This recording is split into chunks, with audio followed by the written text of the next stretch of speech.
నెల్లూరు నగరంలోని స్థానిక వైఎస్ఆర్సీపీ కార్యాలయం నందు దళిత నేత రావుల శ్రీనివాసరావు మాట్లాడుతూ వైఎస్ఆర్సీపీ అధినేత జగన్మోహన్ రెడ్డి ఒక విద్యాధికుడు, ఒక డ్రైవర్, సామాన్య జీవికి ఎమ్మెల్యే సీటు కేటాయిస్తే అవహేళనగా మాట్లాడడం శోచనీయమని, 3 పార్టీల కలయికలు మీరు ఒక సామాన్యుడికి కూడా టికెట్ కేటాయించలేక ఆర్థిక స్థితిమంతులకి టికెట్లు కేటాయిస్తూ డ్రైవర్లకు టికెట్ అంటూ అవహేళన చేయడం శోచనీయమని, ప్రజలు డ్రైవర్ల లోకం తమకు బుద్ధి చెప్తారని అన్నారు. నేను ఒక సామాన్య కార్యకర్తగా ఒక బాధ కలిగి ఈ యొక్క ప్రెస్ మీట్లో మాట్లాడడం జరుగుతుంది.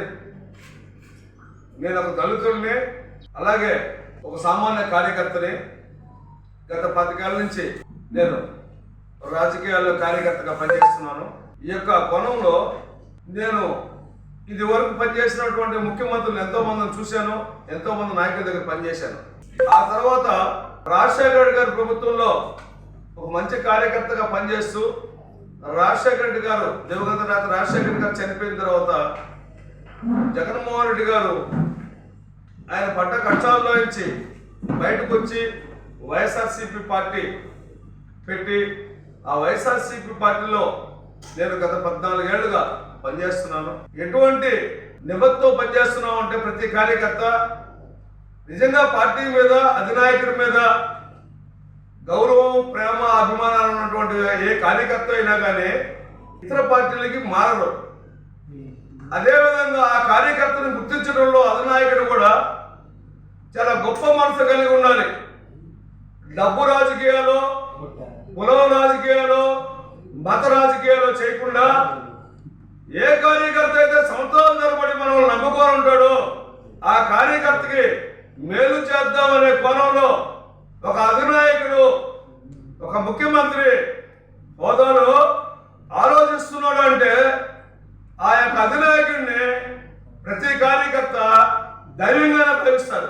అటువంటి దైవమైనటువంటి జగన్మోహన్ రెడ్డి గారు పేద ఇళ్లలో ఇచ్చి ఒక 10-12 ఏళ్లుగా మన పార్టీలో కార్యకర్తగా ఉన్నటువంటి ఒక కార్యకర్తల్ని, నిజమైన కార్యకర్తల్ని గుర్తించి ఆ పేద కుటుంబంలో ఆయన తీసుకొచ్చి ఎమ్మెల్యేలుగానో ఎంపీలుగానో చేస్తూ ఉంటే దానిని నాది 40 సంవత్సరాల రాజకీయ హిస్టరీ ఉంది, నేను 14 ఏళ్ల ముఖ్యమంత్రిని అని చెప్పుకునేటువంటి ఒక కులపిచ్చి అధినాయకుడిని అని చెప్పుకుంటుంటాడు నారా చంద్రబాబు నాయుడు.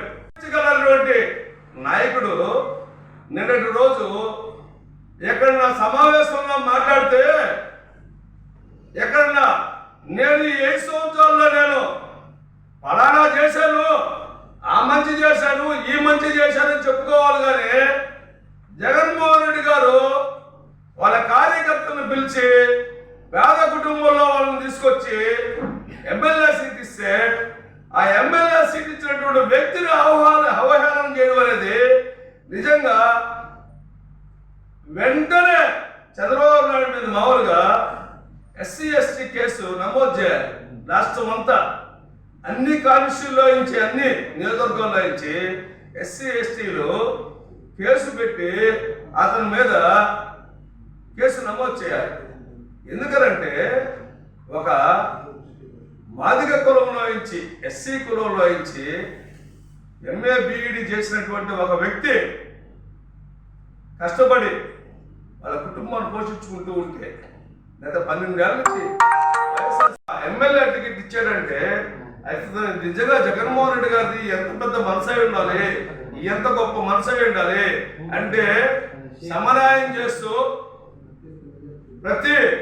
అన్ని సామాజిక వర్గాలకి సమన్వయం చేస్తూ ప్రతి కులంలో నుంచి, ప్రతి పదవిలో నుంచి ప్రతి ఒక్కరికి సమన్వయం చేయాలని మనం ఇదివరకు చూసాం. ఇప్పుడు కొత్తగా చెప్పుకోవట్లా, మనం ఇదివరకు చూసాం. మన జిల్లా నుంచే చూసాం, మాది నెల్లూరు జిల్లా నుంచి చూసాం. మనం గురుమూర్తి గారు ఎంపీ చేయడం జరిగింది, నందిగం సురేష్, అలా చెప్పుకుంటూ పోతే ఎంతో మంది పేదవాళ్ళకి మన జగన్మోహన్ రెడ్డి గారు ఎమ్మెల్యే సీట్లు, ఎంపీ సీట్లు ఇవ్వడం జరిగింది. ఆ కోణంలో వీరేంద్ర గారికి ఎమ్మెల్యే సీటు అప్పగిస్తే దాన్ని చాలా అవహేళన చేస్తూ ఆహా ఒక డిపో డ్రైవర్కి ఆయన ఎక్స్ప్రెషన్స్ కూడా చేస్తూ చాలా మళ్ళీ తెలియజేస్తున్నాం. నిజంగా జగన్మోహన్ రెడ్డి చేసినటువంటి ఈ యొక్క మంచి నువ్వు ఈరోజు జగన్మోహన్ రెడ్డి గారు ఇచ్చినటువంటి ఆ ఎమ్మెల్యే టికెట్ కలిగినటువంటి ఆ వ్యక్తిని కాదు నువ్వు అవమానిస్తున్నది, రాష్ట్రంలో ఉన్నటువంటి ప్రతి డ్రైవర్ను అవమానిస్తున్నావు, రాష్ట్రంలో ఉన్నటువంటి ప్రతి ఎస్సీ వ్యక్తిని అవమానిస్తున్నావు. ఈరోజు నీకు చేసుకునేది నువ్వు చేసినట్టు చెప్పుకోవడానికి ఏమీ లేక, రాష్ట్రంలో నువ్వు చేసిన మంచి ఏమీ లేక నీకు చెప్పుకునేటివి రెండే రెండు ఉంటాయి. నాది 45 సంవత్సరాలు రాజకీయ చరిత్ర, నాది 14 సంవత్సరాలు ముఖ్యమంత్రి, నేను ఈ రెండే చెప్పుకోగలవు. నువ్వు అంతకు మించి నువ్వేం చెప్పుకోలేవు. నువ్వు డబ్బున్న బడా నాయకులకు ఇస్తావు, ఒక పార్టీలో డబ్బుండి బాగా బలంగా ఎదిగిన వ్యక్తుల్ని ఎన్నుకుంటావు, నువ్వు వాళ్ళని బ్లాక్మెయిల్ చేస్తావు, వాళ్ళని తీసుకెళ్తావు. నీకు అభ్యర్థులు దొరకరు కాబట్టి మా నెల్లూరు జిల్లా నుంచి కూడా ఒక ధనికుడిని నువ్వు బతులాడుకోవడం బాబాడుకోవడం తీసుకెళ్ళగలిగావు. సరేనా, నీకు వ్యక్తులు దొరకట్లా, కానీ నువ్వు మహా ధనికుల్ని ఎమ్మెల్యే అభ్యర్థిగానో ఎంపీ అభ్యర్థిగానో పెడితే గెలిచే పరిస్థితుల్లో లేక నువ్వు ఇతర పార్టీల నుంచి కొనుక్కుంటున్నావు. నువ్వు అర్థమైందా? చంద్రబాబు నాయుడు ఇంకేదైనా నువ్వు అవహేళన చేయడం మానుకో.